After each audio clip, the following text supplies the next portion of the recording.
मेरठ का एक खौफनाक हत्याकांड, प्यार, धोखा और अंधविश्वास की सच्ची कहानी। मेरठ उत्तर प्रदेश में 2025 में हुआ एक ऐसा हत्याकांड जिसने पूरे भारत को हिलाकर रख दिया। ये कहानी प्रेम, विश्वासघात और अंधविश्वास के खतरनाक जाल में फंसे कुछ लोगों की है, जिसने एक निर्दोष व्यक्ति की जान ले ली।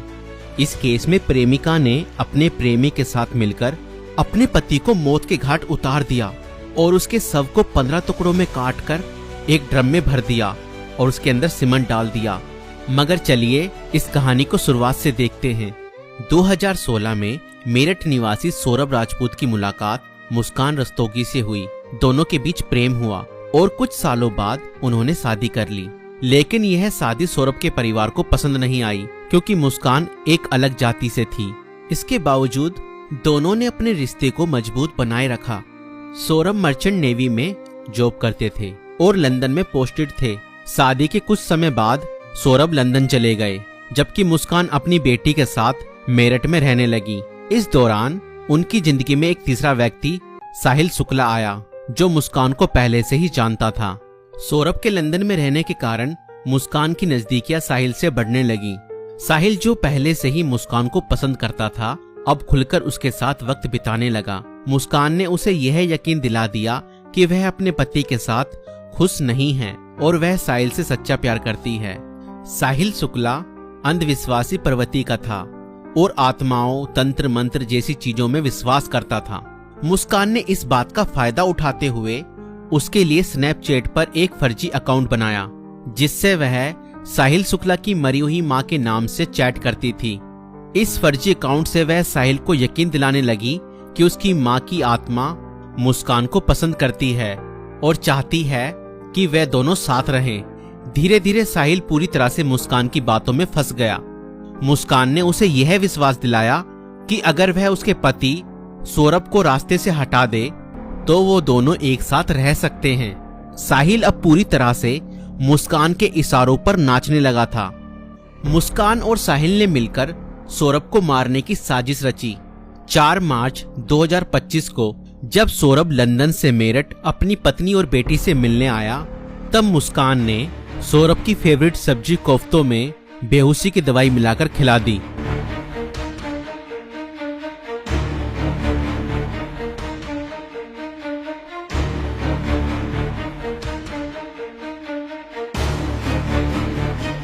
और जब सौरभ बेहोशी की हालत में बिस्तर पर पड़ा था, तब मुस्कान ने अपने दोस्त साहिल को बुला लिया और रसोई में जाकर वो बड़ा और धारदार चाकू ले आई, जो मुस्कान और साहिल ने पहले से ही प्लानिंग करके खरीदे हुए थे।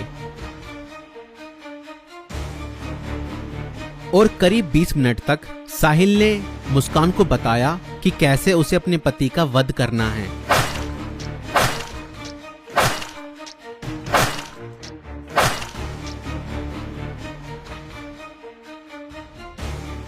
और फिर उसके बाद मुस्कान और साहिल ने सोते हुए सौरभ पर हमला किया और उसके हृदय पर 3 बार वार किए।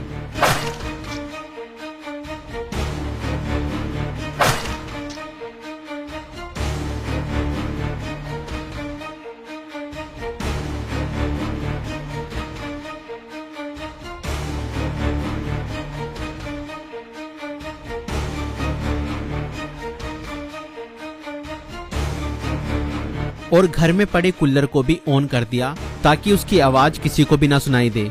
जब उन्होंने सौरभ को खत्म कर दिया, उसके बाद वह उसकी बॉडी को बाथरूम में ले गए।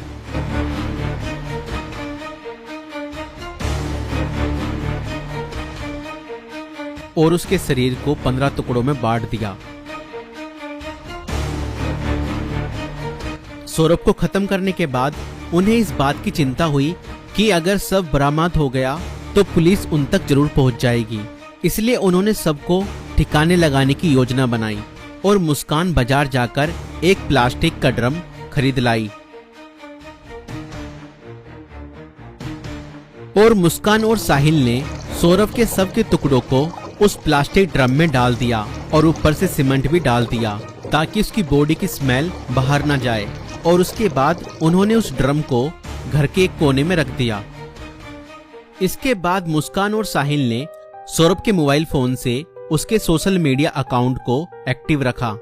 उन्होंने सौरभ के अकाउंट से हिमाचल प्रदेश की शिमला की तस्वीरें और स्टोरीज पोस्ट की ताकि लोगों को लगे कि वह घूमने गया है।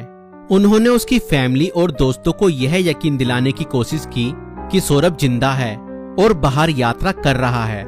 इस दौरान मुस्कान और साहिल खुद भी शिमला घूमने चले गए ताकि अगर कोई लोकेशन ट्रैक करे तो किसी को शक ना हो। लेकिन किसी भी अपराधी की तरह वह भी ज्यादा समय तक बच नहीं पाए। सौरभ के परिवार ने जब उससे संपर्क करने की कोशिश की और कोई जवाब नहीं मिला तो उन्हें शक हुआ।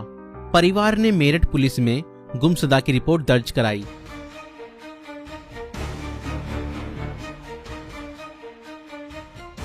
और इसी बीच मुस्कान ने अपने माता पिता को बताया कि शायद सौरभ का मर्डर हुआ है और उसके घर वालों ने ही उसका मर्डर किया है। मगर मुस्कान के पिता ने कहा, नहीं बेटा, किसी के भी घर वाले कितना ही नाराज हो जाएं तो भी ऐसा कदम अपने बेटे के लिए नहीं उठा सकते। बेटा, मुझे सच सच बताओ, सौरभ कहाँ है?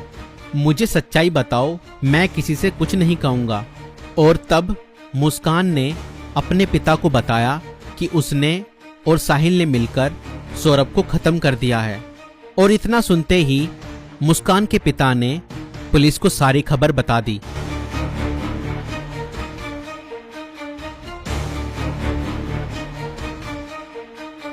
और पुलिस ने तुरंत मुस्कान और साहिल को गिरफ्तार किया और उस प्लास्टिक ड्रम को भी बरामद किया जिसमें सौरभ के शव के टुकड़े थे।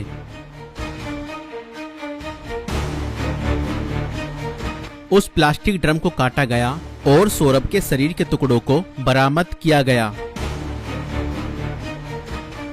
इस खौफनाक हत्या मिस्ट्री का अंत पुलिस द्वारा हत्यारों की गिरफ्तारी के साथ हुआ। पुलिस ने मुस्कान और साहिल को गिरफ्तार कर लिया।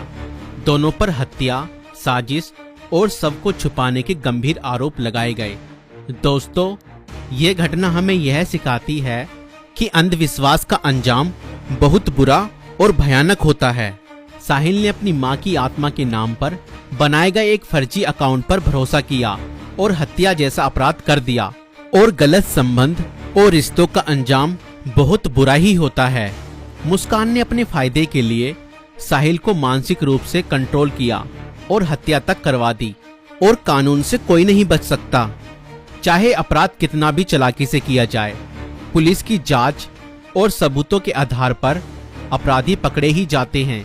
इसलिए रिश्ते सोच समझकर बनाएं और जीवन साथी चुनने से पहले सामने वाला मानसिक रूप से कैसा व्यक्ति है यह जानने की कोशिश करें। साथी चुनते समय सूरत पर नहीं, सीरत पर ध्यान दें। इस वीडियो को बनाने का उद्देश्य संसार में बढ़ रही बुराइयों से अवगत कराना है। दोस्तों, आपकी इस वीडियो को लेकर क्या राय है हमें कमेंट्स में जरूर बताएं। और ऐसी और वीडियो देखने के लिए हमारे YouTube चैनल को सब्सक्राइब जरूर करें।